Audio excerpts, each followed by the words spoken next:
2019 September 7 പുലർച്ചെ 1:39 വിഷ്വലാണ് നിങ്ങളെ കാണുന്നത്. ഈ വിഷ്വൽ കാണുന്നതിന് വേണ്ടി ലോകത്തെങ്ങുമുള്ള ഭാരതീയർ കണ്ണിൽ എണ്ണയൊഴിച്ച് കാത്തിരിക്കുകയാണ് എന്ന് പറയാം. എല്ലാവരും നോക്കുന്നത് നമ്മുടെ ചന്ദ്രയാൻ 2വിന്റെ അടുത്ത നിമിഷങ്ങളാണ്. ചന്ദ്രനെ ചുറ്റിക്കൊണ്ടിരിക്കുന്ന ഓർബിറ്ററിൽ നിന്ന് വേറിട്ട ലാൻഡർ ചന്ദ്രനിലേക്ക് നീങ്ങുന്ന കാഴ്ചയാണ് നമ്മൾ കണ്ടത്. 1:39 ലാൻഡറിനെ ചന്ദ്ര ഉപരിതലത്തിൽ ഇറക്കാനുള്ള സോഫ്റ്റ് ലാൻഡിംഗ് പ്രക്രിയ തുടങ്ങിയത്. ഓർബിറ്റർ ഏകദേശം 100 കിലോമീറ്റർ അകലെ കൂടി ചന്ദ്രനെ ചുറ്റിക്കൊണ്ടിരിക്കുകയാണ്. അതിൽ നിന്ന് വേറിട്ട ലാൻഡർ ചന്ദ്രന് സമീപത്ത് ഏകദേശം 30 കിലോമീറ്ററിന് അടുത്തെത്തിയപ്പോഴാണ് സോഫ്റ്റ് ലാൻഡിങ്ങിനുള്ള ജ്വലനം ആരംഭിക്കുന്നത്. സാധാരണ ലാൻഡറിൽ നിന്ന് വ്യത്യസ്തമായി ജ്വലനശേഷിയുള്ള 5 ത്രസ്റ്ററുകളാണ് നമ്മുടെ ഈ ലാൻഡറിൽ പിടിപ്പിച്ചിട്ടുള്ളത്. 800 ന്യൂട്ടൺ ശേഷിയുള്ള ആ 5 ത്രസ്റ്ററുകൾ എതിർദിശയിൽ ജ്വലിപ്പിച്ചതോടെ സെക്കൻഡിൽ 6 കിലോമീറ്റർ എന്ന വേഗതയിൽ ചന്ദ്ര ഉപരിതലത്തിലേക്ക് വന്നുകൊണ്ടിരുന്ന ലാൻഡറിന്റെ വേഗത സാവധാനം 0 വരികയാണ്. ഭൂമിയിൽ ഗുരുത്വ ആകർഷണ ബലം എന്ന് പറയുന്നത് 1 സെക്കൻഡിൽ 9.8 മീറ്റർ ആണെങ്കിൽ ചന്ദ്രനിൽ അത് 2 മീറ്ററിൽ താഴെയാണ്. ചന്ദ്രന്റെ ഗുരുത്വാകർഷണ ബലത്തിനുള്ളിലേക്ക് ലാൻഡറിന്റെ വേഗത എത്തിയാൽ മാത്രമേ സേഫായിട്ട് ലാൻഡ് ചെയ്യാൻ പറ്റൂ, അല്ലെങ്കിൽ ക്രാഷ് ലാൻഡിംഗ് മാത്രമേ പറ്റൂ, ഇടിച്ചിറക്കേണ്ടി വരും. ചന്ദ്ര ഉപരിതലത്തിലെ സോഫ്റ്റ് ലാൻഡിംഗ് ദൗത്യങ്ങളിൽ 37% മാത്രമാണ് ഇതുവരെ വിജയിച്ചിട്ടുള്ളത്. US-ന്റെയും റഷ്യയുടെയും ചൈനയുടെയും ഇസ്രായേലിന്റെയും അനവധി ദൗത്യങ്ങളാണ് ചന്ദ്രനിൽ പരാജയപ്പെട്ടത്. ആ ദൗത്യങ്ങളിൽ നിന്നൊക്കെ വ്യത്യസ്തമായ ഒരു സമീപന രീതിയാണ് ഇവിടെ ഇന്ത്യ എടുത്തത്. ഇതുവരെ ആരും പോകാത്ത ഒരു സ്ഥലം, ചന്ദ്രന്റെ ദക്ഷിണ ധ്രുവം, അതാണ് ഇന്ത്യ തങ്ങളുടെ പരീക്ഷണത്തിന് വേണ്ടി തിരഞ്ഞെടുത്ത സ്ഥലം. ഇതുവരെയുള്ള എല്ലാ ദൗത്യങ്ങളും ഇറങ്ങാൻ പോകുന്ന സ്ഥലത്തിന്റെ വിശദമായ വിവരങ്ങൾ മുൻകൂട്ടി ശേഖരിച്ചതിന് ശേഷമാണ് നടത്തിയതെങ്കിൽ ഇവിടെ ലാൻഡർ ഇറങ്ങിക്കൊണ്ടിരിക്കുന്ന സമയത്ത് എടുക്കുന്ന പിക്ചേഴ്സ് അപ്പോൾ ലാൻഡറിൽ നിന്ന് ഓർബിറ്ററിലേക്കും അല്ലാതെ നേരിട്ടും ഭൂമിയിലേക്ക് സെൻഡ് ചെയ്യും. അങ്ങനെ അയക്കപ്പെടുന്ന ചിത്രങ്ങൾ ISROയുടെ ബാംഗ്ലൂർ കേന്ദ്രത്തിൽ എത്തുകയും അത് അവിടെ വിശകലനം നടത്തിയിട്ട് കൊടുക്കുന്ന നിർദ്ദേശങ്ങൾക്കനുസരിച്ച് ലാൻഡർ മുന്നോട്ട് പോവുകയും ചെയ്യുന്നതാണ് ശൈലി. ലാൻഡറിൽ പ്രത്യേകം കമ്പ്യൂട്ടർ സംവിധാനങ്ങൾ ഇൻസ്റ്റാൾ ചെയ്തിട്ടുണ്ട്. അതിന് സ്വന്തമായും തീരുമാനങ്ങൾ എടുത്ത് താഴോട്ട് ഇറങ്ങാനുള്ള ഒരു കരുത്തുമുണ്ട്. അത് മറ്റൊരു വശം. ഏകദേശം 1:52 വരെ സിഗ്നലുകൾ കൃത്യമായി ലഭിച്ചുകൊണ്ടേയിരുന്നു. 1:52 ആകാറായപ്പോൾ ചന്ദ്രനും ലാൻഡറും തമ്മിലുള്ള അകലം ഏകദേശം 2 കിലോമീറ്റർ മാത്രമായി. ആ നിമിഷം ലാൻഡറിൽ നിന്നുള്ള സിഗ്നലുകൾ പെട്ടെന്ന് കട്ടായി. ഭൂമിയിൽ ഇത് വീക്ഷിച്ചുകൊണ്ടിരുന്ന പ്രധാനമന്ത്രി നരേന്ദ്രമോദി അടക്കമുള്ള ആളുകളും ശാസ്ത്രജ്ഞരും ലോകമെമ്പാടുമുള്ള ആളുകളും ഞെട്ടി എന്നല്ലാതെ എന്താ പറയുക. നമ്മളെ രാത്രിയിൽ ഉറക്കമഴിച്ച് എല്ലാ TV ചാനലുകളുടെയും ടെലികാസ്റ്റുകൾ മാറി മാറി നോക്കിക്കൊണ്ടിരിക്കുകയായിരുന്നു. പെട്ടെന്നാണ് നമ്മളെല്ലാവരെയും സങ്കടപ്പെടുത്തിക്കൊണ്ട് ആ സിഗ്നലുകൾ നഷ്ടമായത്. ചന്ദ്രന്റെ ദക്ഷിണ ധ്രുവത്തിലുള്ള 2 ഗർത്തങ്ങളുടെ പേരുകൾ മാർസിനസ് സിയും ഡിപ്ലീഷ്യസ് എന്നും എന്നാണ്. 2 ഗർത്തങ്ങൾ എന്ന് പറയുമ്പോൾ ഊഹിക്കും 2 വലിയ കുഴികളാണ്. ഈ 2 കുഴികൾക്കുമിടയിൽ നിരപ്പായിട്ടുള്ള ഒരു സ്ഥലമുണ്ട്. ആ സ്ഥലത്ത് ലാൻഡർ ഇറക്കുക എന്നതായിരുന്നു ലക്ഷ്യം. എന്താണ് അവിടെ പിന്നെ സംഭവിച്ചത്? അതാണ് ഇന്നത്തെ വീഡിയോയുടെ അന്വേഷണം. MLife-ൽ നിന്ന് ഈ വിവരങ്ങൾ നിങ്ങളോട് പങ്കുവയ്ക്കുന്നത് BS ചന്ദ്രമോഹൻ. ഈ വീഡിയോ ചന്ദ്രയാൻ 2 ദൗത്യത്തിന്റെ പൂർണ്ണമായ കഥ കൂടി അവതരിപ്പിക്കാൻ ഉദ്ദേശിച്ചിട്ട് ചെയ്യുന്നതാണ്. എങ്ങനെയാണ് ചന്ദ്രയാൻ 2 എന്ന ദൗത്യം നമ്മൾ തുടങ്ങാൻ ഇടവന്നത്, എന്തൊക്കെയാണ് അതിന് അനുബന്ധമായി ഉണ്ടായ ചലഞ്ചസ്, ആ ചലഞ്ചസ് നമ്മൾ എങ്ങനെയാണ് ഓവർകം ചെയ്തത്, യഥാർത്ഥത്തിൽ ചന്ദ്രയാൻ 2 പരാജയപ്പെട്ടുവോ വിജയിച്ചുവോ, അതിനെക്കുറിച്ചുള്ള വളരെ വിശദമായ ഒരു അന്വേഷണമാണ് ഈ വീഡിയോയിലൂടെ ഞാൻ നിങ്ങളുടെ മുന്നിൽ നടത്തുന്നത്. ഈ വീഡിയോ നിങ്ങൾക്ക് ഇഷ്ടമാവുകയാണെങ്കിൽ ഞങ്ങളുടെ ഈ ചാനൽ സബ്സ്ക്രൈബ് ചെയ്യാനും വീഡിയോ ലൈക്ക് ചെയ്യാനും ദയവായി നിങ്ങൾ ഓരോരുത്തരും ശ്രമിക്കണം എന്ന് അഭ്യർത്ഥിക്കുന്നു.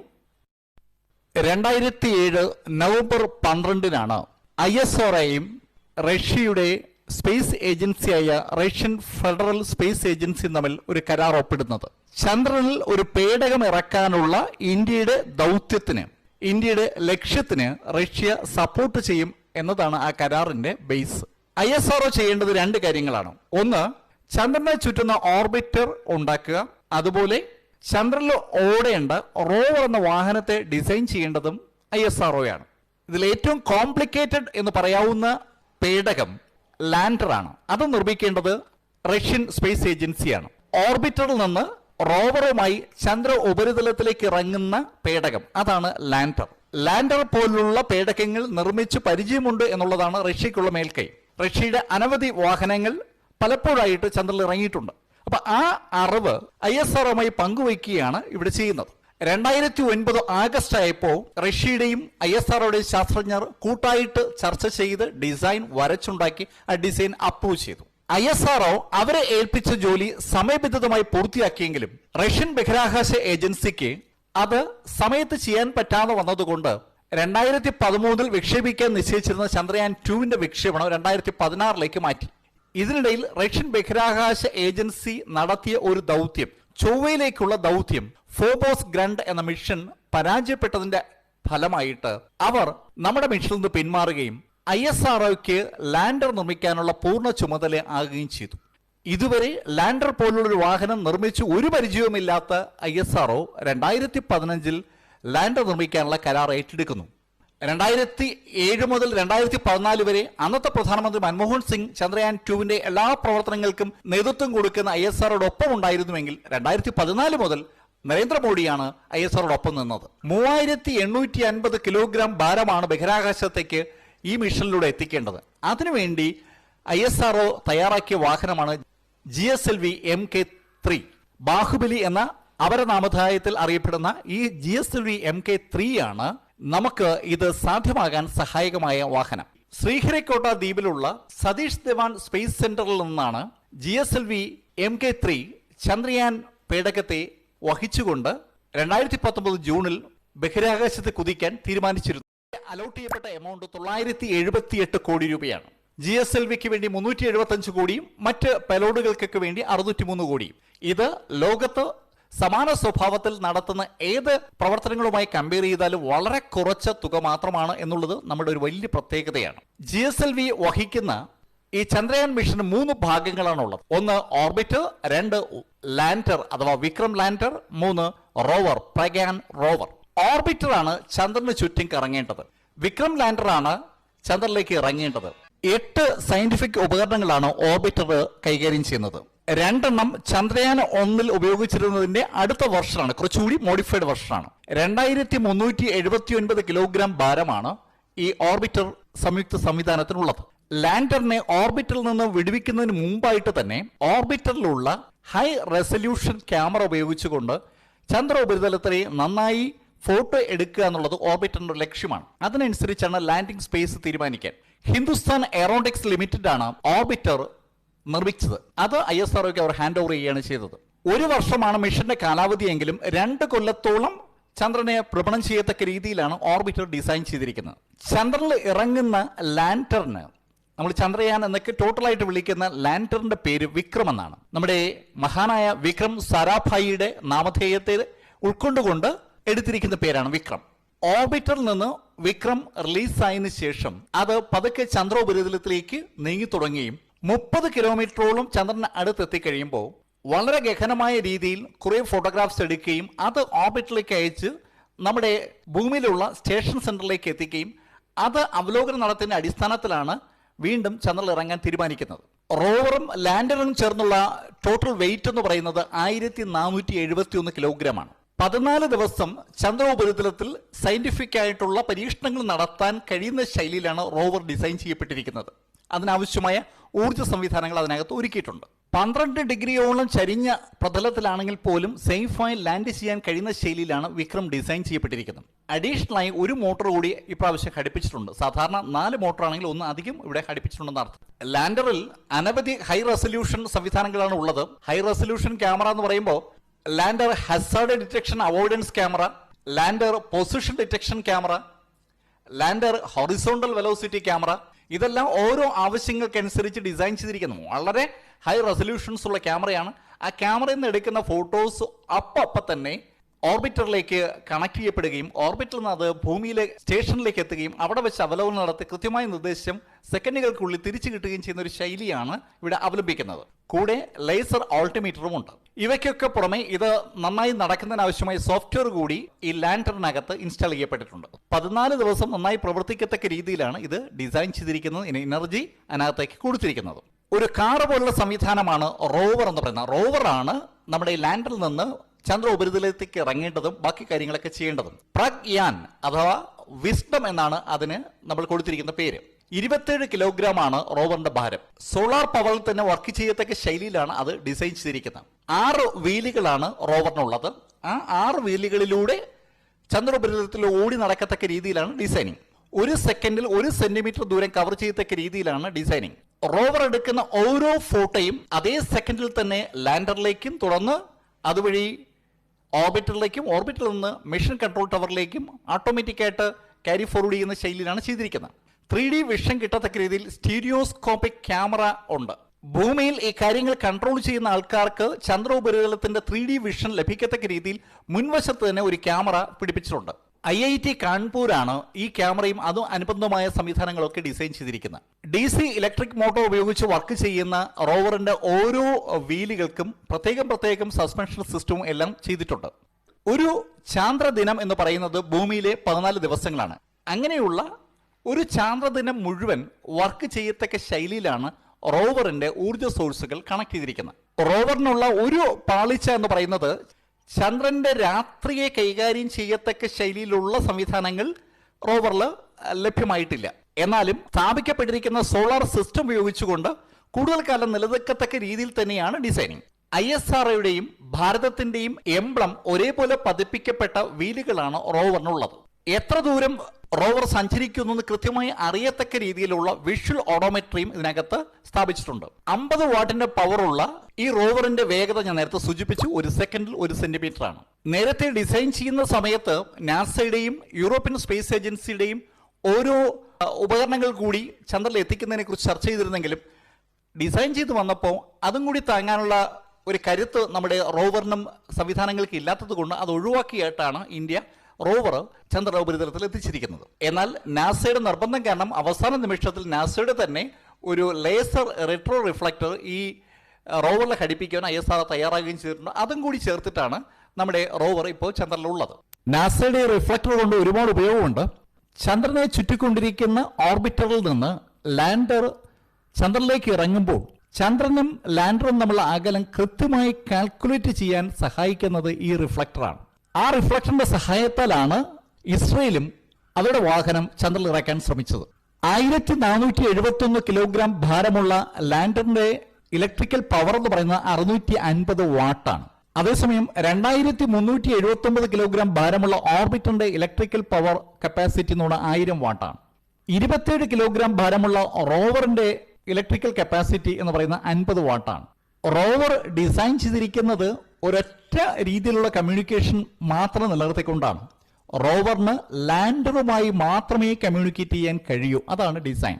ലാൻഡറിന് ഓർബിറ്ററുമായിട്ടും കമ്മ്യൂണിക്കേറ്റ് ചെയ്യാൻ പറ്റും, അതേസമയം ഭൂമിയുമായും കമ്മ്യൂണിക്കേറ്റ് ചെയ്യാൻ പറ്റും. അതിനു പുറമെ ലാൻഡറിനകത്ത് ഇൻസ്റ്റാൾ ചെയ്തിരിക്കുന്ന കമ്പ്യൂട്ടർ സിസ്റ്റംസും പ്രോഗ്രാംസും ഒക്കെ സ്വയം കാര്യങ്ങൾ തീരുമാനിക്കാൻ ലാൻഡറിനെ സഹായിക്കുന്ന ശൈലിയിലാണ്. ലാൻഡർ ഓർബിറ്ററിൽ നിന്ന് താഴോട്ട് ഇറങ്ങുമ്പോൾ എടുക്കുന്ന ഓരോ പിക്ചേഴ്സും സ്വയം വിലയിരുത്തി ചന്ദ്രനിൽ ഇറങ്ങാനുള്ള ദിശ സ്വയം തീരുമാനിക്കാനും ദിശ മാറ്റണമെങ്കിൽ അത് മാറ്റാനും അതല്ല മുൻകൂട്ടി തീരുമാനിച്ച ദിശ അനുസരിച്ച് പോകണമെങ്കിൽ അങ്ങനെ തീരുമാനിക്കാനും ഒക്കെ കപ്പാസിറ്റി ലാൻഡറിനുണ്ട്. അപ്പോൾ ഇതൊക്കെയാണ് പൊതുവെ ഈ ഡിസൈനിങ് സമയത്ത് കൈകാര്യം ചെയ്തതും ഈ ഡിസൈൻ അനുസരിച്ച് ഈ സംവിധാനങ്ങളൊക്കെ പൂർത്തീകരിച്ചു. ഇനി ഒരു കാര്യമുണ്ട്, ഇത് വർക്ക് ചെയ്യുമോ എന്ന് നോക്കണ്ടേ. അപ്പോൾ ഈ പറഞ്ഞ ഓർബിറ്ററിനെയും ലാൻഡറിനെയും റോവറിനെയും ബഹിരാകാശത്ത് എത്തിക്കുന്ന നമ്മുടെ GSLV Mark 3 ആ റോക്കറ്റ് ആണ് നമ്മുടെ കരുത്ത്. നമ്മുടെ കരുത്ത് എന്ന് പറയുമ്പോഴും ആ റോക്കറ്റിന് ഒരു പരിധിയുണ്ട്. ആ പരിധി വരെ മാത്രമേ ഈ റോക്കറ്റിന് നമ്മുടെ ഈ സംവിധാനങ്ങളെ എത്തിക്കാൻ പറ്റത്തുള്ളൂ. ഇതേ സമയത്ത് അമേരിക്കയുടെ അപ്പോളോ മിഷൻ ഉപയോഗിച്ച സാറ്റേൺ റോക്കറ്റുകൾ നമ്മുടെ ഈ റോക്കറ്റിന്റെ അനവധി മടങ്ങ് വലിപ്പമുള്ളവയാണ്. അതുകൊണ്ടാണ് അവർക്ക് അപ്പോളോ മിഷനിലെ പേടകങ്ങളെ വളരെ ഉയരത്തിൽ എത്തിക്കാൻ കഴിഞ്ഞത്. നമ്മുടേത് അതിൻ്റെ 5-1 അല്ലെങ്കിൽ 6-1 മാത്രം കപ്പാസിറ്റി ഉള്ളതാണ്, വളരെ ചെറുതാണ്. അപ്പോൾ കോസ്റ്റും അതനുസരിച്ച് കുറവാണെന്ന് അർത്ഥം. ഇനിയും ഭാരം കുറച്ചാൽ ഇനിയും കുറച്ചുകൂടി ചെലവ് കുറയും. അപ്പോൾ ഭാരം കൂടുന്നതിനനുസരിച്ച്, ഭാരം കൂടുക എന്ന് പറയുമ്പോൾ കൈകാര്യം ചെയ്യാൻ കയ്യിൽ കിട്ടുന്ന ഇന്ധനത്തിൻ്റെ അളവ് കൂടുന്നു എന്നാണ്. ആ ഇന്ധനത്തിൻ്റെ അളവ് കൂടുന്നതനുസരിച്ച് നമുക്ക് ബഹിരാകാശത്തിലേക്ക് നമ്മുടെ വാഹനത്തെ ഉയർത്തിവിടാൻ കഴിയുന്ന കപ്പാസിറ്റി കൂടിക്കൊണ്ടേയിരിക്കും. പക്ഷേ രണ്ടുപേരും എത്തേണ്ടത് ഒരേ സ്ഥലത്തായിരിക്കെ ഒരാൾ കൂടുതൽ ദൂരത്ത് റോക്കറ്റ് ഉപയോഗിച്ച് എത്തിക്കുന്നു, നമ്മൾ കുറച്ച് ദൂരത്ത് എത്തിക്കുന്നു. എങ്ങനെയാണ് ഇത് നമ്മൾ മാനേജ് ചെയ്യുന്നുള്ളത് ഒരു വിഷയമാണ്. അതിലേക്കാണ് ഞാൻ വരാൻ പോകുന്നത്. അപ്പോൾ ആദ്യം നമുക്ക് വിക്രം എന്ന ലാൻഡറിന്റെ പരീക്ഷണം എങ്ങനെയാണ് ഭൂമിയിൽ നടത്തിയത് എന്ന് നോക്കാം. ചന്ദ്രനെ ചുറ്റുന്ന ഓർബിറ്ററിൽ നിന്ന് റോവറിനെ വഹിച്ചുകൊണ്ട് ലാൻഡർ ചന്ദ്ര ഉപരിതലത്തിൽ ഇറങ്ങണം. ആ ഇറങ്ങുന്ന പ്രക്രിയ അനവധി തവണ പ്രാക്ടീസ് ചെയ്യിപ്പിച്ചതിന് ശേഷമാണ് ചന്ദ്രനിൽ ഇറക്കാനായി ശ്രമിക്കുന്നത്. അപ്പൊ അത് എങ്ങനെ പ്രാക്ടീസ് ചെയ്യും? ചന്ദ്രനിൽ കൊണ്ടുപോയി പ്രാക്ടീസ് ചെയ്യാൻ പറ്റില്ലല്ലോ. അപ്പൊ അതിന്റെ കൃത്രിമമായ പശ്ചാത്തലം ഭൂമിയിൽ ഉണ്ടാക്കുകയാണ്. അതിന് ISRO ചെയ്ത ഒരു കാര്യം ഇതാണ്: ചന്ദ്രനിലെ അതേ തരത്തിലുള്ള മണ്ണ് ഇവിടെ സംഘടിപ്പിക്കുക എന്നുള്ളതാണ്. അപ്പൊ US കയ്യിൽ അത്തരം മണ്ണുണ്ട്. ഏകദേശം 60 മുതൽ 70 ടൺ മണ്ണ് ലഭിച്ചാൽ മാത്രമേ നമുക്കത് ഇവിടെ ടെസ്റ്റിന് വേണ്ടി ഉപയോഗിക്കാൻ പറ്റത്തുള്ളൂ. അപ്പൊ US നിന്ന് 60 മുതൽ 70 ടൺ മണ്ണ് എത്തിക്കുക എന്ന് പറയുമ്പോൾ ശരിക്കും ബുദ്ധിമുട്ടുള്ള ഒരു സംഭവമാണെന്ന് മനസ്സിലായപ്പോൾ അതിനെന്താണ് മറ്റു മാർഗം എന്ന അന്വേഷണമായി. ആ അന്വേഷണത്തിലെ എൻഡിലാണ് അവർ ഒരു കാര്യം കണ്ടെത്തിയത്. സേലത്തിനടുത്ത് കുന്നമല എന്ന് പറയുന്ന ഒരു ഗ്രാമമുണ്ട്. ആ ഗ്രാമത്തിൽ കാണുന്ന മണ്ണിന് ചന്ദ്ര ഉപരിതലത്തിൽ കാണുന്ന മണ്ണുമായി അവിശ്വസനീയമായ ഒരു സാമ്യമുണ്ട്. ഉടൻ തന്നെ അതുമായി ബന്ധിപ്പിച്ച് നടത്തിയ അന്വേഷണങ്ങളുടെ എൻഡിൽ ആ മണ്ണ് ബാംഗ്ലൂരിൽ എത്തിക്കാൻ തീരുമാനിച്ചു. ബാംഗ്ലൂരിൽ ആ മണ്ണ് എത്തിക്കാൻ തീരുമാനിച്ചു. ആ മണ്ണ് ഉപയോഗിച്ചാണ് ചന്ദ്രനിൽ നമ്മൾ ഇറക്കാൻ പോകുന്ന ലാൻഡറിന്റെയും റോവറിന്റെയും പരീക്ഷണം എന്ന് അറിഞ്ഞപ്പോൾ ഈ മണ്ണ് ഫ്രീ ആയിട്ട് എത്തിച്ചു കൊടുക്കാൻ അതുമായി ബന്ധപ്പെട്ട ആളുകൾ തയ്യാറായി എന്നുള്ളത് ഇത്തരണത്തിൽ ഓർമ്മിക്കേണ്ട ഒരു കാര്യമാണ്. കർണാടകയിലെ ചിത്രദുർഗ ജില്ലയിലെ ചല്ലക്കരെ എന്ന് പറയുന്ന ഒരു സ്ഥലം, ആ സ്ഥലത്താണ് കൃത്രിമമായ ചന്ദ്രനെ സൃഷ്ടിച്ചത്. അപ്പൊ ചന്ദ്രന്റെ ഉപരിതലത്തിന്റെ പ്രത്യേകത എന്താണ്? വലിയ ഗർത്തങ്ങളാണ്, വലിയ മലകളാണ്, നിറയെ പൊടിയാണ്, പലതരത്തിലുള്ള പാറ പൊടിഞ്ഞു കിടക്കും. അപ്പൊ ഈ എത്തിച്ച മണ്ണിനെ ഇവർ ആ ഒരു ശൈലിയിലേക്ക് കൺവേർട്ട് ചെയ്തു. ശരിക്കും പാറപ്പൊടികളുടെ രൂപത്തിലാക്കി പല ശൈലിയിൽ ചന്ദ്രോപരിതലത്തിൽ എന്തൊക്കെ നമുക്ക് പ്രതീക്ഷിക്കാവോ ആ ശൈലിയിലേക്കുള്ള ഒരു പശ്ചാത്തലം ഒരുക്കലാണ് ചിത്രദുർഗയിൽ പിന്നീട് നടന്നത്. ഇവിടെ 2 രീതിയിലുള്ള ടെസ്റ്റിംഗ് ആണ് നടത്തേണ്ടത്. ചന്ദ്രന്റെ അടുത്തെത്തുമ്പോൾ 30 കിലോമീറ്ററും ചന്ദ്രനിൽ നിന്ന് അകലെ എത്തുമ്പോൾ 100 കിലോമീറ്ററും എന്ന് വരത്തക്ക രീതിയിലുള്ള ഒരു ദീർഘവൃത്തത്തിലായിരിക്കും ചന്ദ്രയാൻ 2വിന്റെ പരീക്ഷണം നടക്കുമ്പോൾ ഓർബിറ്റർ കറങ്ങിക്കൊണ്ടിരിക്കുക. അപ്പൊ ആ കറക്കത്തിനിടയിൽ 30 കിലോമീറ്റർ അടുത്തെത്തുമ്പോൾ ഓർബിറ്റർ എടുക്കുന്ന ഫോട്ടോസ് വഴിയാണ് ചന്ദ്ര ഉപരിതലത്തെക്കുറിച്ച് കൂടുതൽ വിവരങ്ങൾ സാധാരണഗതിയിൽ ലഭ്യമാകുക.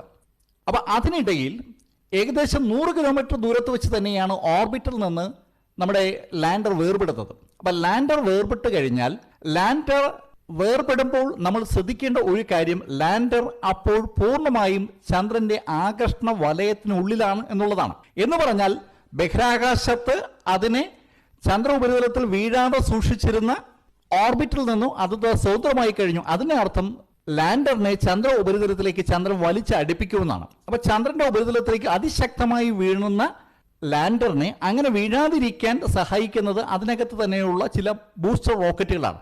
അപ്പൊ താഴോട്ട് വീണുകൊണ്ടിരിക്കുന്ന ലാൻഡറിനെ തിരിച്ച് മുകളിലോട്ട് ഒരു ബലം കൊടുക്കത്തക്ക രീതിയിൽ റോക്കറ്റുകൾ തിരിച്ച് കത്തിക്കുകയാണ് ചെയ്യുന്നത്. അങ്ങനെ വരുമ്പോൾ പതുക്കെ വേഗത കുറഞ്ഞു വരും. അപ്പൊ ആ ശൈലിയിൽ തന്നെയാണ് ഇവിടെ ചിത്രദുർഗയിലും പരീക്ഷണം നടത്തുന്നത്. അപ്പൊ പരീക്ഷണം നടത്തുക എന്ന് പറയുമ്പോൾ അതിശക്തമായി ലാൻഡർ ലാൻഡ് ചെയ്താൽ അതിന്റെ കാലുകൾക്ക് എന്തെങ്കിലും സംഭവിക്കുമോ? 2, ചന്ദ്ര ഉപരിതലത്തിൽ അനുഭവപ്പെടുന്ന പ്രകാശം കൃത്രിമമായി ഇവിടെയും സൃഷ്ടിക്കണം.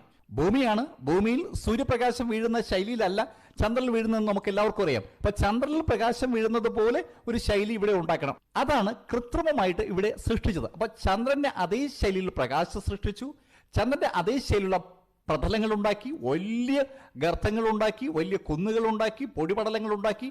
അതിനുശേഷം ഹെലികോപ്റ്ററിൽ നിന്ന് നമ്മുടെ ലാൻഡറിനെ താഴോട്ട് വിടുകയാണ്. അപ്പൊ ലാൻഡറിനകത്ത് വളരെ സെൻസിറ്റീവ് ആയിട്ടുള്ള കമ്പ്യൂട്ടറുകളും മറ്റു സംവിധാനങ്ങളും ഇൻസ്റ്റാൾ ചെയ്തിട്ടുണ്ട്. അപ്പൊ ലാൻഡർ ഫോട്ടോ എടുക്കാൻ കപ്പാസിറ്റി ഉള്ള ശൈലിയിലാണ് നിർമ്മിച്ചിരിക്കുന്നത്. അപ്പൊ ലാൻഡർ താഴോട്ട് വരുന്നതനുസരിച്ച് ലാൻഡർ പറ ഫോട്ടോ എടുക്കും. ആ എടുക്കുന്ന ഫോട്ടോയെ ലാൻഡർ ഉടൻ തന്നെ അനലൈസ് ചെയ്ത് അതിനനുസരിച്ച് സ്വയം തീരുമാനിച്ച് വളരെ സോഫ്റ്റ് ആയിട്ട് വന്നിറങ്ങണം. അതാണ് സോഫ്റ്റ് ലാൻഡിങ് എന്ന് പറയുന്നത്. വളരെ സോഫ്റ്റ് ആയിട്ട് ഇറങ്ങണം. ക്രാഷ് ലാൻഡിങ്ങിൽ ഇടിച്ചിറങ്ങിയല്ല, പതുക്കെ സാവധാനം ഇറങ്ങണം. സാവധാനം എന്ന് പറയുമ്പോൾ 1 സെക്കൻഡിൽ 2 മീറ്ററിനപ്പുറം വേഗത പാടില്ല. 1 സെക്കൻഡിൽ 2 മീറ്ററിനപ്പുറം വേഗതയാണെങ്കിൽ അത് ഇടിച്ചു വീഴാനുള്ള സാധ്യതയുണ്ട്. അപ്പോൾ 1 സെക്കൻഡിൽ 2 മീറ്റർ എന്ന നിലയിലേക്ക് ഭൂമിക്ക് മുകളിൽ 5 കിലോമീറ്റർ പൊക്കത്തിലുള്ള ഹെലികോപ്റ്റർ, ആ ഹെലികോപ്റ്ററിൽ നിന്ന് ലാൻഡർ റിലീസ് ചെയ്തു. നേരെ കുത്തനെ നമുക്കറിയാം 9.8 മീറ്റർ പെർ സെക്കൻഡാണ് ഭൂമിയുടെ ഗുരുത്വാകർഷണ ബലം. വളരെ വേഗത്തിൽ ഭൂമി താഴോട്ട് വലിക്കുകയും വൻ വേഗതയിൽ അത് വന്ന് താഴെ വീഴുകയും ചെയ്യും നമുക്കറിയാം.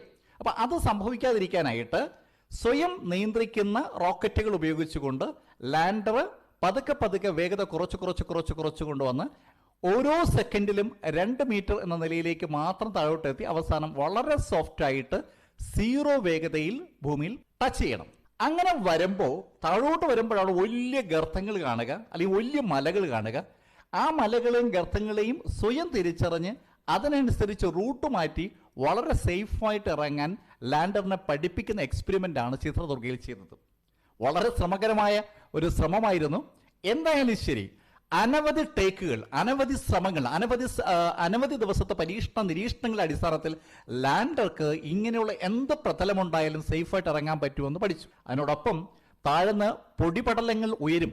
അതിശക്തമായി ചന്ദ്ര ഉപരിതലത്തിലേക്ക് ലാൻഡർ ഇറക്കിയാൽ ചന്ദ്ര ഉപരിതലത്തിലുള്ള പൊടിപടലങ്ങൾ അതിശക്തമായി മുകളിലേക്ക് ഉയരുകയും അത് ലാൻഡറിന്റെ എല്ലാ പ്രവർത്തനങ്ങളെയും പ്രതികൂലമായി ബാധിക്കുമെന്നും അറിയാം. അപ്പൊ അത് സംഭവിക്കാതിരിക്കാനും കൂടിയാണ് വേഗത കുറയ്ക്കുന്നത്. അപ്പൊ 2 കാര്യങ്ങളുണ്ട്. ഒന്ന്, ഇടിച്ചിറക്കിയാൽ പലതരത്തിലുള്ള നാശനഷ്ടങ്ങൾ ഉണ്ടാവുകയും വാഹനം നഷ്ടമാവുകയും ചെയ്യും. ചന്ദ്രയാൻ 1-ലും നമ്മൾ ഇതുപോലെ ഒരു ചെറിയ ടെസ്റ്റിംഗ് ഉപകരണം ഉപയോഗിച്ചത്, വളരെ ചെറിയ ഒരു ഉപകരണമാണ്. അത് ഇടിച്ചിറക്കുകയാണ് ചെയ്തത്. ഇടിച്ചിറങ്ങുന്നത് വരെയുള്ള നമുക്ക് വിഷ്വൽസ് ലഭ്യമാണ്. ഇതുപോലെ പല രാഷ്ട്രങ്ങളും നടത്തിയ പല ചന്ദ്ര പരിവേഷണങ്ങളിലും വാഹനം ഇടിച്ചിറക്കിയിട്ടുണ്ട്, ക്രാഷ് ലാൻഡിംഗ് നടത്തിയിട്ടുണ്ട്. സോഫ്റ്റ് ലാൻഡിംഗ് നടത്തിയ 3 രാജ്യങ്ങളേ ഉള്ളൂ. അത് അമേരിക്കയും റഷ്യയും ചൈനയുമാണ്. 4ാമത്തെ രാജ്യമാകാൻ വേണ്ടിയാണ് നമ്മൾ ഈ പരീക്ഷണങ്ങൾ മുഴുവൻ ഇവിടെ ചെയ്തു നോക്കുന്നത്. അപ്പോൾ ലൈറ്റിൻ്റെ കാര്യങ്ങൾ, ലാൻഡിങ്ങിൻ്റെ കാര്യങ്ങൾ, പൊടിയുടെ കാര്യങ്ങൾ, പാറകളുടെ കാര്യങ്ങൾ, അതുപോലെ ഗർത്തങ്ങളുടെ കാര്യങ്ങൾ, മലകളുടെ കാര്യങ്ങൾ ഒക്കെ അനവധി തവണ പരീക്ഷണം നടത്തി നോക്കി. അതിനുശേഷം ഇതേ സംവിധാനം എന്തൊക്കെ പ്രശ്നങ്ങളാണ് നമുക്ക് അനുഭവിക്കാൻ സാധ്യതയുള്ളതിൻ്റെ അനവധി പാരാമീറ്റേഴ്സ് ഉണ്ടാക്കി. ഒരു സാഹചര്യം മാറ്റി പരീക്ഷണം നടത്തും, 2ാമത്തെ സാഹചര്യം മാറ്റി പരീക്ഷണം നടത്തും. അങ്ങനെ ലക്ഷക്കണക്കിന് സാഹചര്യങ്ങൾ കമ്പ്യൂട്ടർ കൃത്രിമമായി സൃഷ്ടിച്ചും പരീക്ഷണം നടത്തിയതിന് ശേഷമാണ് നമ്മൾ ഈ ചന്ദ്രയാൻ 2 ലോഞ്ച് ചെയ്യാൻ തീരുമാനിക്കുന്നത്. എല്ലാ പരീക്ഷണങ്ങൾക്കും ശേഷം 2019 ജൂലൈ 22-ന് ഉച്ചയ്ക്ക് ശേഷം 2 മണി കഴിഞ്ഞ 43 മിനിറ്റ് ആയപ്പോൾ GSLV Mark 3 റോക്കറ്റിലൂടെ ചന്ദ്രയാൻ 2 ബഹിരാകാശത്തേക്ക് കുതിച്ചു. ജൂലൈ 22-ന് വിക്ഷേപിച്ച ചന്ദ്രയാൻ 2-ന്റെ ഓർബിറ്ററും ലാൻഡറും റോവറും അടങ്ങിയ ഭാഗം ചന്ദ്രന്റെ ഭ്രമണപഥത്തിൽ എത്തുന്നത് ഓഗസ്റ്റ് 20-നാണ്. ഏകദേശം 30 ദിവസത്തോളം സമയമെടുത്തു എന്നർത്ഥം. എന്നാൽ വെറും 7 ദിവസം കൊണ്ട് ചന്ദ്രനിൽ പോയി വരാൻ കഴിയും എന്നതാണ് സത്യം. അപ്പൊ ഇത്രയും ദിവസം എന്തുകൊണ്ട് എടുത്തു എന്നത് ഒരു ചോദ്യമാണ്.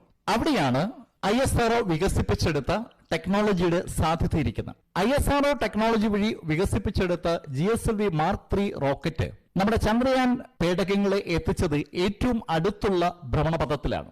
ദീർഘവൃത്താകൃതിയിലുള്ള ഈ ഭ്രമണപഥത്തിൽ ഭൂമിയുടെ ഏറ്റവും അടുത്ത് നമ്മുടെ ഓർബിറ്റർ എത്തുമ്പോൾ ഏകദേശം 175 മുതൽ 275 കിലോമീറ്റർ വരെയാണ് അകലം. അതേസമയം ആ വൃത്തത്തിന്റെ അങ്ങേയറ്റം 2500ഓളം കിലോമീറ്റർ ആണ്. അപ്പൊ ആ ഭ്രമണപഥത്തിലേക്കാണ് GSLV Mark 3 ഈ ഓർബിറ്ററിനെ എത്തിച്ചത്. ഇനിയാണ് നമ്മുടെ ISROയുടെ ബുദ്ധി പ്രവർത്തിക്കുന്നത്. ഇതൊരു ഭ്രമണപഥമാണ്. ഈ ഭ്രമണപഥത്തിൽ ഈ ഓർബിറ്റർ അതിനകത്ത് ഊർജ്ജമുള്ളിടത്തോളം കാലം കറങ്ങിക്കൊണ്ടേയിരിക്കും. അപ്പൊ ഇവിടെ നിന്ന് ചന്ദ്രൻ എന്ന് പറയുന്നത് 3,84,000 കിലോമീറ്റർ അകലെയുള്ള ഒരു വസ്തുവാണ്. അപ്പൊ ആ ഗോളത്തിലേക്ക് പോകണമെങ്കിൽ അതിന് അതിൻ്റെതായ ചില സിസ്റ്റം ഉണ്ട്. അപ്പൊ അവിടേക്ക് പോകാനായിട്ട് ഇവർ ഉപയോഗിച്ച ഒരു ടെക്നോളജി എന്ന് പറയുന്നത് ഈ ഭ്രമണപഥം വലുതാക്കിക്കൊണ്ടേയിരിക്കുക എന്നുള്ളതാണ്. ഈ 175, 275 എന്നുള്ള അകലം കൂട്ടാതെ 2500 എന്നുള്ള അകലം കൂടി വരും. അതായത് കുറഞ്ഞ ദൂരം സ്ഥായിയായി വെച്ചുകൊണ്ട് കൂടിയ ദൂരം കൂട്ടിക്കൂട്ടി വരികയാണ്.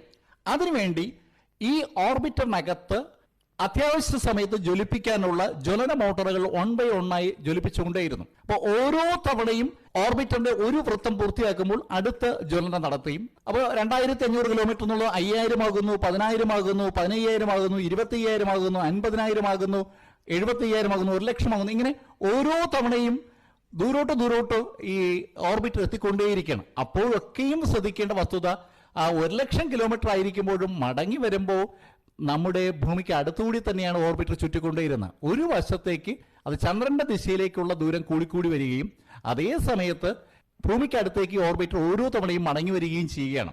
അങ്ങനെ കടന്നാണ് പതുക്കെ ഓഗസ്റ്റ് 20 ആയപ്പോൾ ചന്ദ്രനെയും കൂടി ചുറ്റുന്ന ശൈലിയിലേക്ക് നമ്മൾ ഓർബിറ്റർ എത്തുന്നത്. അതായത് 3,84,000 കിലോമീറ്റർ അകലെയുള്ള ചന്ദ്രനെ കൂടി ഭൂമിക്ക് ചുറ്റും കറങ്ങുന്ന ഈ ഓർബിറ്റർ ചുറ്റുകയാണ്. അപ്പൊ അതേ സമയത്ത് ശ്രദ്ധിക്കേണ്ട കേസ്, ചന്ദ്രനെ മാത്രമല്ല ഭൂമിയും കൂടി ഓർബിറ്റർ ചുറ്റിക്കൊണ്ടിരിക്കുന്നു എന്നാണ് അർത്ഥം. അവിടെയാണ് അടുത്ത ഘട്ടത്തിൽ ട്രാൻസിഷൻ എന്ന് പറയുന്ന ഒരു ഘട്ടം വരുന്നത്. ഭൂമിയും ചന്ദ്രനെയും കൂടി ചുറ്റിക്കൊണ്ടിരിക്കുന്ന ഭ്രമണപഥത്തിൽ നിന്ന് ചന്ദ്രനെ മാത്രം ചുറ്റുന്ന ഭ്രമണപഥത്തിലേക്ക് ട്രാൻസിറ്റ് ചെയ്യുന്ന ഒരു ടെക്നോളജി ഉപയോഗിച്ചുകൊണ്ട് ഓർബിറ്ററിന്റെ ഭ്രമണപഥം മാറ്റുന്ന പ്രക്രിയയാണ് പിന്നീട് നടന്നത്. അപ്പോഴും നല്ല വേഗതയിലാണ് ചന്ദ്രനെ ചുറ്റുന്നത്. അപ്പോൾ നല്ല വേഗതയിൽ ചുറ്റുമ്പോൾ ഭൂമിയും ചന്ദ്രനെയും കൂടി ചുറ്റിക്കൊണ്ടിരുന്ന വേഗതയിൽ നിന്ന് വേഗത കുറച്ചാൽ മാത്രമേ ചന്ദ്രനെ മാത്രം ചുറ്റുന്നതിലേക്ക് ഓർബിറ്ററിന് എത്തിക്കാൻ കഴിയൂ. അപ്പോൾ വേഗത കുറയ്ക്കാനായിട്ട് അതുവരെ മുകളിലോട്ട് ജ്വലിപ്പിച്ചുകൊണ്ടിരുന്ന മോട്ടോറുകളെ കീഴ്പോട്ട് ജ്വലിപ്പിക്കുന്ന ശൈലിയിലായി, അതായത് എതിർ ദിശയിലേക്ക് ജ്വലിപ്പിക്കുക. അപ്പോൾ വേഗത പതുക്കെ പതുക്കെ പതുക്കെ കുറഞ്ഞു തുടങ്ങി. ഓർബിറ്ററാണ്, ഭ്രമണപഥമാണ്. ഭ്രമണപഥത്തിൽ ഒരു വസ്തു ഇങ്ങനെ സഞ്ചരിച്ചുകൊണ്ടിരുന്നാൽ ആ വേഗതയിൽ ചലിച്ചുകൊണ്ടേയിരിക്കും, വൻ വേഗതയിൽ കറങ്ങിക്കൊണ്ടിരിക്കുകയാണ്. അതിന് വേഗത കുറയ്ക്കണമെങ്കിൽ എതിർ ദിശയിൽ മോട്ടോർ കത്തിച്ചാൽ മാത്രമേ പറ്റത്തുള്ളൂ. അപ്പൊ എതിർ ദിശയിലേക്ക് മോട്ടോർ കത്തിച്ചപ്പോൾ പതുക്കെ പതുക്കെ പുറകോട്ട് വലിവ് വന്നപ്പോൾ ആ ഓർബിറ്ററിന്റെ വേഗത കുറഞ്ഞു കുറഞ്ഞു തുടങ്ങി.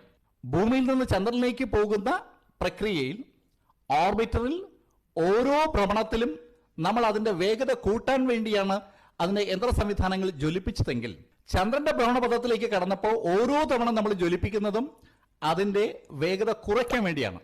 വൻ വേഗതയിൽ ചന്ദ്രനെ ചുറ്റിക്കൊണ്ടിരുന്ന ഓർബിറ്ററിന്റെ വേഗത കുറയുന്നതനുസരിച്ച് ഭ്രമണപഥത്തിന്റെ അളവും കുറച്ചു കുറച്ച് കൊണ്ടുവരികയാണ്. അത് അകത്തേക്ക് കടക്കുക എന്നുള്ളതാണ്. നേരത്തെ ഭൂമിയിൽ നിന്ന് ചന്ദ്രനിലേക്ക് പോയപ്പോൾ നമ്മൾ കണ്ടത് ഭ്രമണപഥത്തിന്റെ അളവ് കൂട്ടിക്കൂട്ടി വരികയാണെങ്കിൽ, ചന്ദ്രനിൽ ചെന്നപ്പോൾ ഭ്രമണപഥത്തിന്റെ അളവ് കുറച്ചു കുറച്ച് കൊണ്ടുവരികയാണ്. പതുക്കെ പതുക്കെ പതുക്കെ ചന്ദ്രന് അടുത്തേക്ക് വരികയാണ്. അങ്ങനെ അങ്ങനെ അങ്ങനെ അങ്ങനെ വന്നാണ് 100 കിലോമീറ്ററിനകത്തേക്ക് വരുന്നത്. നമ്മൾ സാധാരണ ട്രെയിനിലേക്ക് യാത്ര ചെയ്യുമ്പോൾ ട്രെയിനിൽ നിന്ന് ചാടി ഇറങ്ങിയാൽ എന്ത് സംഭവിക്കുമെന്ന് നമുക്ക് എല്ലാവർക്കും അറിയാം. ഓടുന്ന ട്രെയിനിൽ നിന്നോ അല്ലെങ്കിൽ ഓടുന്ന ബസ്സിൽ നിന്നോ നമ്മൾ ചാടി ഇറങ്ങുമ്പോൾ ആ ബസ്സിന്റെ വേഗത അല്ലെങ്കിൽ ട്രെയിനിന്റെ വേഗത ചാടി ഇറങ്ങുന്ന ആൾക്ക് ഉണ്ടാകുമെന്ന് പറയും പോലെ, അതുപോലെ ഓർബിറ്ററുമായി ബന്ധിപ്പിച്ചാണ് ലാൻഡർ ഇരിക്കുന്നത്. ലാൻഡറിന്റെ ഉള്ളിലാണ് നമ്മുടെ റോവർ ഉള്ളത്. എന്ന് പറഞ്ഞാൽ ഇനേർഷ്യ എന്ന് പറയുന്നത് പോലെ ഒരു വേഗത ഓർബിറ്ററുമായി ഘടിപ്പിച്ചിരിക്കുന്ന ഘട്ടത്തിലും ഓർബിറ്ററുമായി ബന്ധിപ്പിച്ചിരിക്കുന്ന ഘട്ടത്തിലും നമ്മുടെ ലാൻഡറിനും റോവറിനും ഉണ്ടെന്നാണ് അർത്ഥം. ഇപ്പൊ ലാൻഡറും റോവറും ഓർബിറ്ററിൽ നിന്ന് വിട്ടുമാറിയപ്പോൾ തന്നെ ഓർബിറ്ററിന്റെ അതേ വേഗതയിൽ ലാൻഡർ ഓർബിറ്ററിന്റെ കൂടെ സഞ്ചരിക്കാൻ തുടങ്ങി. അതാണ് നമ്മൾ 2 ലൈനായിട്ടൊക്കെ പലപ്പോഴും കാണുക. അതിന്റെ അതേ വേഗതയിൽ സഞ്ചരിക്കുകയാണ്. അപ്പോൾ ഇത് ഇനി ഒന്നും ചെയ്തില്ലെങ്കിലും ഇതിങ്ങനെ കറങ്ങിക്കൊണ്ടേയിരിക്കും. കറങ്ങി സാവധാനം അതിന്റെ ഒരു വേഗത കുറഞ്ഞു വരികയും ക്രമേണ ചന്ദ്രനിൽ പതിക്കുകയും ചെയ്യും. ഇതാണ് സാധാരണഗതിയിൽ സംഭവിക്കാൻ സാധ്യതയുള്ളത്. നമുക്ക് വേണ്ടത് അതല്ലല്ലോ. അപ്പോൾ ഓർബിറ്റർ ചന്ദ്രനെ ചുറ്റുന്നത് പോലെ വിക്രം ലാൻഡറും ചന്ദ്രനെ ചുറ്റുകയാണ്. അപ്പോൾ വിക്രം ലാൻഡർ ചന്ദ്രനെ ചുറ്റുന്ന വേഗത കുറയ്ക്കുക എന്നുള്ളതാണ് അടുത്ത പരിപാടി. അതിനാണ് വിക്രം ലാൻഡറിലും 5 ചെറിയ മോട്ടോർ പോലുള്ള സാധനങ്ങൾ ഘടിപ്പിച്ചിട്ടുണ്ട്. അത് വളരെ ശ്രദ്ധാപൂർവം ഡിസൈൻ ചെയ്തിരിക്കുന്ന ഒരു സംഭവമാണ്. പൂർണ്ണമായും ഇന്ത്യൻ നിർമ്മിതമാണ് അത്. അപ്പോൾ അതിനകത്ത് ആ വാൽവ്സ് ഒക്കെ വളരെ നേരത്തെ തന്നെ ഡിസൈൻ ചെയ്യപ്പെട്ട സാധനമാണ്. ഈ വിക്രം ലാൻഡറിന് വേണ്ടി ഇപ്പോൾ ഉപയോഗിച്ച് തുടങ്ങിയെന്ന് അർത്ഥം. 5 സംവിധാനങ്ങൾ, 5 ജ്വലന സംവിധാനങ്ങളാണ് ഈ വിക്രം ലാൻഡറുമായി ഘടിപ്പിച്ചിട്ടുള്ളത്. അപ്പോൾ വേഗത കുറച്ച് കൊണ്ടുവരും. അപ്പോൾ 100 കിലോമീറ്ററിൽ നിന്ന് പതുക്കെ 80 75 അങ്ങനെ കുറഞ്ഞാണ് പതുക്കെ 2 കിലോമീറ്ററിലേക്ക് വരുന്നത്. അപ്പോൾ ഈ യാത്ര അതാണ് ഏറ്റവും നിർണായകമായ സമയം. 100 കിലോമീറ്ററിൽ നിന്ന് 2 കിലോമീറ്ററിലേക്ക് താഴോട്ട് വരുമ്പോൾ, നേരത്തെ ഞാൻ സൂചിപ്പിച്ചു ലാൻഡറിന് എല്ലാ വിധത്തിലുള്ള പരിശീലനവും നൽകിയിട്ടുണ്ട് എന്ന്. ഒരു മനുഷ്യനെ പരിശീലിപ്പിക്കുന്നത് പോലെ കൃത്യമായി ലാൻഡറിനെ പരിശീലിപ്പിച്ചിട്ടുണ്ട്. അതിനകത്ത് കമ്പ്യൂട്ടറുണ്ട്, സ്വയം നിയന്ത്രിത സോഫ്റ്റ്വെയർസ് ഉണ്ട്. ആ സോഫ്റ്റ്വെയർസ് ഈ ലാൻഡറിന്റെ ക്യാമറകൾ, എല്ലാ വശത്തേക്കും ക്യാമറകളുണ്ട്. ആ ക്യാമറ എടുക്കുന്ന പിക്ചേഴ്സിനെ അവലോകനം നടത്തി നേരത്തെ തന്നെ ഭൂമിയിൽ നിന്ന് ഒരു പാത്ത് ഡിസൈൻ ചെയ്ത് ലാൻഡറിനെ ഏൽപ്പിച്ചിട്ടുണ്ട്. ഈ പാത്ത് വഴിയാണ് കൃത്യമായിട്ടും ചന്ദ്രനിൽ സോഫ്റ്റ് ലാൻഡിംഗ് നടത്തേണ്ടതെന്ന് ഈ ലാൻഡറിനെ പഠിപ്പിച്ചിട്ടുണ്ട്. ആ പഠിപ്പിച്ച കാര്യം അങ്ങനെ തന്നെ നിലനിൽക്കെ വേണമെങ്കിൽ ലാൻഡറിന് പുതിയൊരു തീരുമാനമെടുത്ത് പുതിയൊരു സ്ഥലത്ത് ഇറങ്ങാനുള്ള കപ്പാസിറ്റി അതിനകത്ത് എഴുതിയിരിക്കുന്ന സോഫ്റ്റ്വെയർ വഴി നൽകിയിട്ടുണ്ട്. അപ്പോൾ ലാൻഡറിന് അതിനുള്ള കേപ്പബിലിറ്റി ഉണ്ടാകുന്നത് ലാൻഡർ താഴോട്ട് ഇറങ്ങും തോറും എടുക്കുന്ന ചിത്രങ്ങൾക്ക് മിഴിവ് കൂടിക്കൂടി വരും. ഓർബിറ്റർ എടുക്കുന്ന ചിത്രങ്ങളാണ് ഇവിടെ ഭൂമിയിൽ കിട്ടിയിരിക്കുന്നത്. അത് 100 കിലോമീറ്റർ അകലെയാണ്. അതും ഓർബിറ്റർ 100 കിലോമീറ്റർ അകലെയാണെന്ന് കൃത്യമായി പറഞ്ഞുകൂടാ. ചില സമയത്ത് 35 കിലോമീറ്റർ വരെ അടുത്തുകൂടിയും ഓർബിറ്റർ ചന്ദ്രനെ പ്രദക്ഷിണം ചെയ്യാറുണ്ട്. ആ സമയത്ത് എടുക്കുന്ന പിക്ചേഴ്സും ഇവിടെ അവൈലബിൾ ആണ്. പക്ഷേ എപ്പോഴും 35 കിലോമീറ്ററിന് അടുത്തുകൂടി പോകുന്ന സൗത്ത് പോളിലാണെന്ന് പറയാൻ കഴിയത്തില്ല. അപ്പോൾ അതുകൊണ്ട് സൗത്ത് പോളിൽ നിന്നുള്ള പിക്ചേഴ്സ് നോക്കുമ്പോൾ ഏകദേശം 100 കിലോമീറ്റർ തന്നെ ഉണ്ട്. ലാൻഡർ താഴോട്ട് ഇറങ്ങുമ്പോൾ എടുക്കുന്ന പിക്ചേഴ്സ് ഭൂമിയിലെ ISRO കേന്ദ്രത്തിൽ വിശകലനം നടത്തുന്നതോടൊപ്പം തന്നെ ലാൻഡറും അത് വിശകലനം നടത്തിക്കൊണ്ടിരിക്കുകയാണ്. വിശകലനം നടത്തിയിട്ട് നേരത്തെ ഞാൻ സൂചിപ്പിച്ചു 2 വലിയ ഗർത്തങ്ങൾക്കിടയിലുള്ള സമതലത്തിൽ ഇറങ്ങുക എന്നുള്ളതാണ് ലാൻഡറിന് കൊടുത്തിരുന്ന നിർദ്ദേശം. അത് ഇറങ്ങി വരികയായിരുന്നു. പതുക്കെ വേഗത കുറച്ചുകൊണ്ട് വരികയാണ്. നമ്മൾ ശ്രദ്ധിക്കേണ്ടത് നല്ല വേഗതയിലാണ് ഓർബിറ്റർ ചന്ദ്രനെ ചുറ്റിക്കൊണ്ടിരിക്കുന്നത്. അതേ വേഗതയിൽ തന്നെയാണ് ലാൻഡറും ചന്ദ്രനെ ചുറ്റിയത്. ആ വേഗത കുറയ്ക്കാനായിട്ട് ലാൻഡറിനുള്ളിലുള്ള ജ്വലന സംവിധാനങ്ങൾ തിരിച്ച് കത്തിച്ച് പതുക്കെ പതുക്കെ വേഗത കുറച്ച് കൊണ്ടുവരികയാണ്. ഏകദേശം 10 കിലോമീറ്ററൊക്കെ ആയപ്പോൾ 2 കിലോമീറ്റർ കൂടുതൽ വേഗത ഓരോ സെക്കൻഡിലും താഴോട്ട് വരുന്ന ലാൻഡറിന് ഉണ്ടായിരുന്നു എന്നതാണ് അവസാനം കിട്ടിയ റിപ്പോർട്ട്. അതായത് സെക്കൻഡിൽ 2 കിലോമീറ്റർ എന്ന വേഗതയിലേക്കാണ് താഴെ വരുന്നത്. നമ്മുടെ ലക്ഷ്യം എന്ന് പറയുന്നത് സെക്കൻഡിൽ 2 മീറ്ററാണ്. അപ്പോൾ 2 മീറ്ററും 2000 മീറ്ററും തമ്മിലുള്ള വ്യത്യാസം നമുക്ക് ഊഹിക്കാവുന്നേ ഉള്ളൂ. അപ്പോൾ ആ വേഗതയിൽ താഴോട്ട് വരുമ്പോൾ അതിനെ പരമാവധി വേഗത കുറച്ച് സീറോയിൽ എത്തിക്കുക, 2 മീറ്ററിലേക്ക് കൊണ്ടുവന്നിട്ട് ലാസ്റ്റിൽ സീറോ. അതാണ് സോഫ്റ്റ് ലാൻഡിംഗ് എന്ന് പറയുന്നത്. അല്ലെങ്കിൽ ഇടിച്ചിറങ്ങുന്നത് നമ്മൾ ക്രാഷ് ലാൻഡിംഗ് എന്നാണ് പറഞ്ഞത്. ധാരാളം വാഹനങ്ങൾ അവിടെ ക്രാഷ് ലാൻഡിംഗ് നടത്തിയിട്ടുണ്ട്. ഇവിടെ സോഫ്റ്റ് ലാൻഡിംഗ് ആണ് നമ്മുടെ ടാർഗറ്റ്. അപ്പോൾ അതിന് വീണ്ടും വേഗത കുറയ്ക്കണം എന്നുള്ള നിർദ്ദേശം കൊടുക്കാനായിട്ട് ISRO തീരുമാനിക്കുന്ന നിമിഷമാണ് ISROയ്ക്ക് ലാൻഡറുമായിട്ടുള്ള വാർത്താവിനിമയ ബന്ധം നഷ്ടമാകുന്നത്. എന്തായിരിക്കാം പിന്നെ അവിടെ സംഭവിച്ചത്? ചന്ദ്ര ഉപരിതലത്തിൽ സോഫ്റ്റ് ലാൻഡിംഗ് നടത്താൻ കഴിയാതെ വിക്രം ലാൻഡർ ക്രാഷ് ലാൻഡ് ചെയ്യപ്പെട്ടിരിക്കുകയാണ്. അപ്പൊ ക്രാഷ് ലാൻഡ് ചെയ്യപ്പെട്ടിരിക്കുന്ന വിക്രം ലാൻഡർ ഒരു കാരണവശാലും നമുക്ക് വിവരങ്ങൾ നൽകുവാൻ പര്യാപ്തമായിരിക്കത്തില്ല. അപ്പൊ അതിന്റെ ഫലം എന്തെന്ന് ചോദിച്ചാൽ, വിക്രം ലാൻഡറിനുള്ളിലുള്ള റോവറിൽ 2 ഉപകരണങ്ങൾ ഘടിപ്പിച്ചിട്ടുണ്ടായിരുന്നു. ആൽഫ പാർട്ടിക്കിൾ എക്സ്റേ സ്പെക്ട്രോമീറ്ററും ലേസർ ഇൻഡ്യൂസ്ഡ് ബ്രേക്ക് ഡൗൺ സ്പെക്ട്രോസ്കോപ്പും. ലാൻഡർ ഇറങ്ങുന്നതിന് അടുത്തുള്ള സ്ഥലത്തിന്റെ സ്പെക്ട്രോസ്കോപ്പിക് കോമ്പോസിഷൻ നോക്കുക എന്നതായിരുന്നു ഇതിന്റെ ലക്ഷ്യം. എക്സ്റേ പാർട്ടിക്കിളും ആൽഫ പാർട്ടിക്കിളും ഉപയോഗിച്ച് എക്സ്റേ ഫ്ലോറസൻസ് സ്പെക്ട്രോസ്കോപ്പിയാണ് ഇവിടെ ഉപയോഗിക്കാൻ ഉദ്ദേശിച്ചിരുന്ന ടെക്നോളജി. അതെന്തായാലും ഇനി നടക്കില്ല. അങ്ങനെ ചെയ്തിരുന്നുവെങ്കിൽ സോഡിയത്തിന്റെയും മഗ്നീഷ്യത്തിന്റെയും അലുമിനിയത്തിന്റെയും സിലിക്കയുടെയും കാൽഷ്യത്തിന്റെയും ടൈറ്റാനിയത്തിന്റെയും ഇരുമ്പിന്റെയും ഒക്കെ ട്രേസ് ഉണ്ടെന്നോ അല്ലെങ്കിൽ സ്ട്രോൺഷ്യവും ഇട്രിയവും സിർക്കോണിയൊക്കെ ഉണ്ടോ എന്ന് നമുക്ക് കണ്ടെത്താൻ കഴിയുമായിരുന്നു. ഇപ്പൊ ആ സ്പെക്ട്രോസ്കോപ്പി എന്നുള്ള ആക്ടിവിറ്റി നടക്കത്തില്ല. അതുപോലെ laser induced breakdown spectroscope LIBSന്റെ ഉദ്ദേശവും ആ ലൊക്കേഷനിലുള്ള പ്ലാസ്മയുടെ ഡിക്കേയിങ് കപ്പാസിറ്റി എത്രത്തോളമാണ് എന്നൊക്കെ അറിയുക എന്നുള്ളതായിരുന്നു. അതും ഇനി നടക്കത്തില്ല. ഇനി നമ്മുടെ വിക്രമിൽ ഉണ്ടായിരുന്നത് എന്തൊക്കെയാണെന്ന് നോക്കിയാൽ, ചന്ദ്രനിലെ അയണോസ്ഫിയർ എന്ന് പറയുന്നത് വല്ലാത്ത ഒരു പ്ലാസ്മ സിസ്റ്റത്തിലാണ് നിൽക്കുന്നത്. അപ്പൊ അത് ഒന്ന് പഠിക്കുക എന്നുള്ള ഉദ്ദേശമുണ്ടായിരുന്നു. അതെന്തായാലും നടക്കില്ല. വിവിധ കണ്ടീഷനുകളിൽ ചന്ദ്ര ഉപരിതലത്തിൽ കൃത്യമായ ഒരു പ്ലാസ്മ പഠനം നടത്തുക എന്നുള്ള വിക്രമിന്റെ ലക്ഷ്യമാണ് അവിടെ പാളിയത്. അതുപോലെ Chandra surface thermo physical experiment chest എന്നൊരു ആക്ടിവിറ്റി കൂടി പ്ലാൻ ചെയ്തിരുന്നു. ചന്ദ്രനിലെ വിവിധ തലങ്ങളിലുള്ള, അപ്പോൾ ഗർത്തത്തിനടുത്താണ് ഈ വാഹനം ഇറങ്ങുന്നത് എന്ന് നമ്മൾ സൂചിപ്പിച്ചിരുന്നു. അപ്പൊ ഗർത്തത്തിനുള്ളിലേക്ക് ഇറങ്ങി അവിടുത്തെ കാര്യങ്ങൾ നോക്കുക. അതുപോലെ ഗർത്തത്തിന് തൊട്ടടുത്തുള്ള ഒരു മല പോലെ നിൽക്കുന്ന പ്രദേശമുണ്ട്, അതിൻ്റെ മുകളിലുള്ള സംഭവങ്ങൾ പരിശോധിക്കുക. ഇങ്ങനെ വ്യത്യസ്തമായ സാഹചര്യങ്ങളിലുള്ള കാര്യങ്ങൾ പരിശോധിക്കുക എന്നുള്ളത് ഒരു ലക്ഷ്യമായിരുന്നു. അതും നടക്കത്തില്ല. ചന്ദ്രനിലുണ്ടാകുന്ന വിവിധ തരത്തിലുള്ള ഭൂകമ്പങ്ങളും മറ്റുമൊക്കെ പരിശോധിക്കാനായിട്ട് ഒരു സീസോമീറ്ററും കൂടി ഉണ്ടായിരുന്നു, instrument for lunar seismic activity. അതും നമ്മുടെ ഈ വിക്രമിലാണ് ഉണ്ടായിരുന്നത്. അതും നടക്കത്തില്ല. അപ്പോൾ വളരെ കാര്യമായിട്ടുള്ള 5-6 പരീക്ഷണങ്ങൾ, വളരെ ശാസ്ത്രത്തിൽ ഉപയോഗമുള്ള 5-6 പരീക്ഷണങ്ങൾ നമ്മൾ സെറ്റ് ചെയ്തിരുന്നത് വിക്രമത്തിലും റോവറിലുമാണ്. അതൊക്കെ നടക്കാതെ പോകുന്നു എന്നുള്ളത് അത് നമ്മളെ വിഷമിപ്പിക്കുന്ന ഒരു കാര്യം തന്നെയാണ്. അതേസമയത്ത് ചന്ദ്രയാൻ 1 നടക്കാതെ പോയ അനവധി കാര്യങ്ങൾ നടത്തുവാൻ കപ്പാസിറ്റി ഉള്ള ശൈലിയാണ് ഓർബിറ്റർ ഡിസൈൻ ചെയ്തിട്ടുള്ളത്. ഓർബിറ്ററിലുള്ള എല്ലാ സംവിധാനങ്ങളും അതേപടി പ്രവർത്തിക്കുമെന്നുള്ളത് കൊണ്ട് തന്നെ ചന്ദ്രയാൻ 2 നമ്മുടെ വിക്രമിന്റെ സോഫ്റ്റ് ലാൻഡിംഗ് നടന്നില്ല എന്നതുകൊണ്ട് മുഴുവൻ പരാജയം എന്ന് പറയാൻ കഴിയത്തില്ല. ഏകദേശം 90% കാര്യങ്ങളും നമ്മൾ ഉദ്ദേശിക്കുന്ന പോലെ നടന്നു.